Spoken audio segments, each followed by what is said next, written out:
It was close to midnight when Victoria Hale's black Maserati slid silently into the long, perfectly manicured driveway of her Lakeview mansion. The house stood like a sleeping giant under the silver light of the moon, its tall windows glinting faintly, the shadows of the oak trees swaying lazily across the facade. She had not planned to be here tonight. Her return from Singapore had been a last-minute decision, an impulsive one, which was unlike her. She prided herself on always calculating her moves, both in business and in life. But after a tense negotiation overseas, she had felt the pull of home, or perhaps the pull of control. She wanted to arrive unannounced, catch her board off guard in Monday's meeting. Her stilettos clicked sharply against the marble of the grand foyer as she stepped inside. The air smelled faintly of lavender polish and the clean sterility of a space too big for one person to fill. The vast emptiness of the house greeted her. As expected, the staff had been dismissed early for the holiday weekend, the security team given the night off. She should have been alone, but then she heard it. At first, she thought it was the faint hum of the heating system, or perhaps the television left on somewhere in the guest wing. But no, this was different. Soft, deliberate, trembling notes floated through the stillness. Music. She froze. Every muscle taut. The sound was coming from deep inside the West Wing, the music room, of all places. She barely went in there. It was more of a showpiece for visitors than a space she truly used. In the center sat a Steinway grand piano, glossy black, a thing of beauty that had cost more than some families' homes. Her mind raced. Who was here? How did they get in? She had no reason to believe it was a threat. The mansion was locked down like a fortress, but even so, the idea that someone was inside unsettled her, and yet, she found herself moving toward the music instead of away from it. The melody grew clearer as she walked, and her breath caught when she recognized it, Chopin's Nocturne in E-flat major. She had not heard it played with such tenderness in decades, yet every note unlocked a memory she had carefully tucked away. Her mother used to play that piece late at night, when Victoria was a little girl, lying under her blanket, pretending to be asleep. The music would drift into her room like a lullaby. Her mother's face was blurred now in her mind. Years and grief had faded the edges.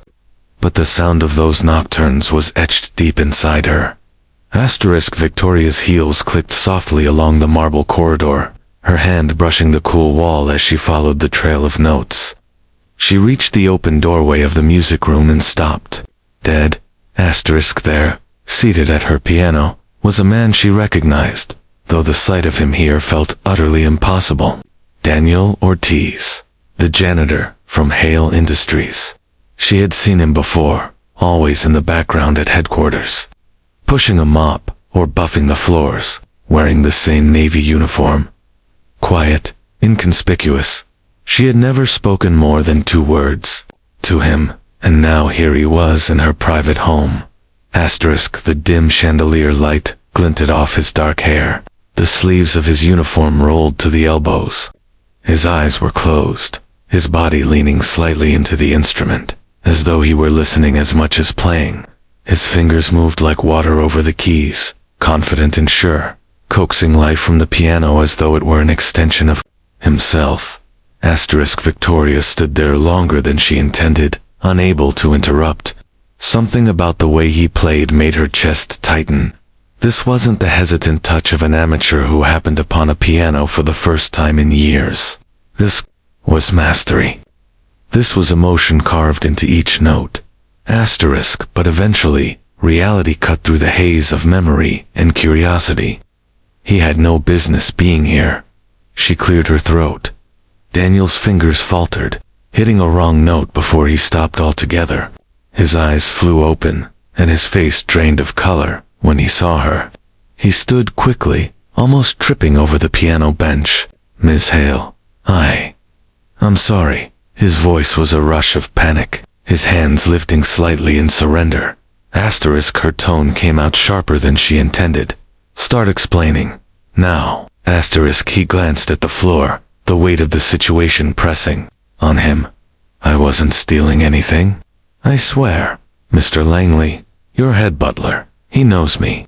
Sometimes, he lets me come here after hours to clean when the house is empty. He knew I could use the extra pay. Tonight, I was just finishing up when I saw the piano. I couldn't help it. I haven't touched one in years. Asterisk, Victoria studied him. Years. You play like that without practice. Asterisk, he gave a short, almost bitter laugh. Once upon a time, I was supposed to be a concert pianist. Juilliard. International competitions. Standing ovations. But life had other plans. Asterisk, there was a weight in his voice, an ache that reminded her of her own early years, when no one believed she could claw her way from nothing to the top floor of the tallest building in the city. Asterisk, what happened? She asked before she could stop herself. Asterisk, my mother got sick, he said simply. She needed care, a lot of it. Medical bills don't wait. Music doesn't pay for rent, not when you're just starting out. I dropped out of school, took whatever jobs I could. The rest, well, you know the rest. Asterisk, she did. Or at least, she thought she did. She should have told him to leave right then. She should have reminded him of boundaries, of professionalism, of how wildly inappropriate it was to be playing her piano in the middle of the night. But something in the memory of those notes, her mother's notes, kept her rooted. Asterisk, sit back down, she said suddenly. Asterisk, his eyes widened in disbelief. Ma'am? Asterisk, I said. Sit down, play it again. Asterisk, for a moment, he looked as though he might refuse. Then, without a word, he lowered himself back onto the bench. His fingers hovered over the keys for just a moment before they began again, the familiar melody unfurling into the room like warm smoke. Asterisk, Victoria didn't move. She didn't speak. She stood there, the dim light reflecting off the polished black lid of the piano, letting each note wrap around her like a memory. And for the first time in a long while, she forgot she was a billionaire CEO, forgot about the company, the deals, the endless ladder she had climbed. She was just a little girl again, listening to her mother play in the dark. Asterisk, when the final note faded into the vast silence of the music room, Victoria realized her fingers had curled into her palms. She quickly masked the tremor in her hands by crossing her arms, though her eyes never left Daniel's face. There was something raw in his expression, not pride, but a kind of vulnerability that felt out of place in a man who had just played like that. Asterisk, where did you learn to play with that kind of touch? She asked at last. Asterisk, Daniel hesitated, as if measuring how much of himself he was willing to reveal. My mother taught me first. She worked nights cleaning offices, but when she got home in the mornings, she'd sit at our old upright and teach me scales before I left for school. Later, I got a teacher in Queens who pushed me harder. I practiced 6, sometimes 8 hours a day. I won a scholarship to Juilliard when I was 18. Asterisk, Juilliard. The name slipped from her lips before she could stop it. She had heard of it, of course. Everyone in the arts, or even adjacent to them, had. The elite of the elite. Asterisk, he nodded once. I thought my life was set, but the year I started, my mom's health collapsed. Lupus. She couldn't work anymore, and the treatments. He exhaled slowly, his jaw tightening. I left school after 1 semester. Took every job I could find. Warehouse work, dishwashing, security, eventually, janitorial. Music had to wait, and then, I guess it stopped waiting.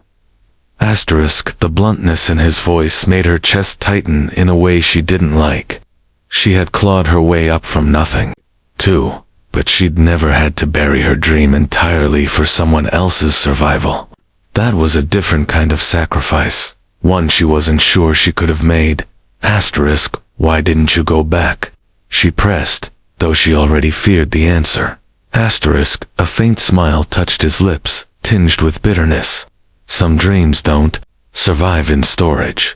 After a while, You start telling yourself it's too late, that maybe it was never meant to be. Victoria didn't respond. The silence stretched between them, filled only by the faint ticking of the grandfather clock in the corner. She could feel the old instincts in her stirring, the part of her that didn't accept defeat, that hated waste, that believed in talent as much as in numbers. When she finally spoke, her tone was brisk, controlled. Be at Hale Industries. Conference room tomorrow morning at 8 sharp. Bring nothing but yourself. He frowned, clearly taken aback. Am I in trouble? You'll find out tomorrow, she said, turning toward the door. She didn't give him a chance to argue. The next morning, Daniel stood outside the glass doors of the executive boardroom, feeling like an imposter in his own life. His uniform was freshly pressed, his hands clean, but he couldn't shake the certainty that this was about to end badly. Inside, every board member sat in their usual places, papers stacked neatly, coffee cups steaming. The massive table gleamed under the recessed lights. At the head stood Victoria, poised in a charcoal gray suit, her laptop open before her. Her eyes found him immediately. Mr. Octis. Sit. He obeyed, perching stiffly on the edge of the chair.